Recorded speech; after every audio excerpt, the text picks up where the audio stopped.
বস্ত্র নাটকের 17 নম্বর পর্বে দেখবেন যে এবার মায়া কিন্তু প্রতিবাদী হয়ে উঠবে। মায়া এখন সেই ঘরেই সংসার করা শুরু করছে, কারণ মায়া প্রতিবাদী হতে শিখেছে।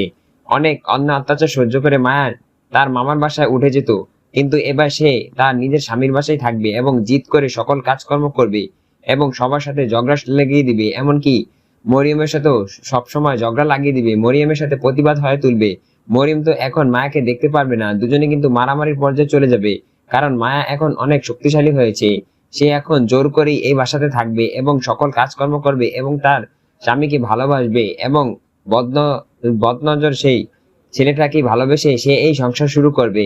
তবে কি পারবে মরিয়মের কারণে? কারণ মরিয়ম তো সেই বৎসুরতকে বিয়ে করতে চায়, কিন্তু মরিয়ম কি পারবে বৎসুরতকে বিয়ে করতে? মায়া কি পারবে সেই বৎসুরতের কাছ থেকে মরিয়মকে দূরে সরাতে? হ্যাঁ, মায়া ঠিকই পারবে। মায়া আবার ভালোবাসা দিয়ে তার স্বামীকে জয় করে নিবে এবং মরিয়ম আস্তে আস্তে দূরে চলে যাবে, কারণ মরিয়মকে আর দেখতে পারবে না সেই বৎসুরত। কি ঘটতে যাচ্ছে এই নাটকের সেই 17 নম্বর পর্বে? 17 নম্বর পর্বে দেখবেন যে বৎসরতের সৎমা কিন্তু অসুস্থ হয়ে যাবে, সে একদম মুমূর্ষু অবস্থায় চলে যাবে।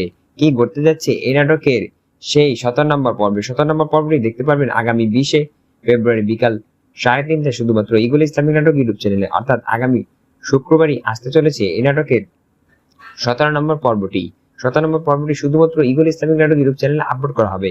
আর সেই 17 নম্বর পর্বে দেখবেন যে বৎসরতের জীবনে নতুন এক অধ্যায় সূচনা হচ্ছে, কারণ তার মা অসুস্থ হয়ে যাবে এবং কি তার মা মারাও যেতে পারে। কি ঘটতে যাচ্ছে এই নাটকের 17 নম্বর পর্বে?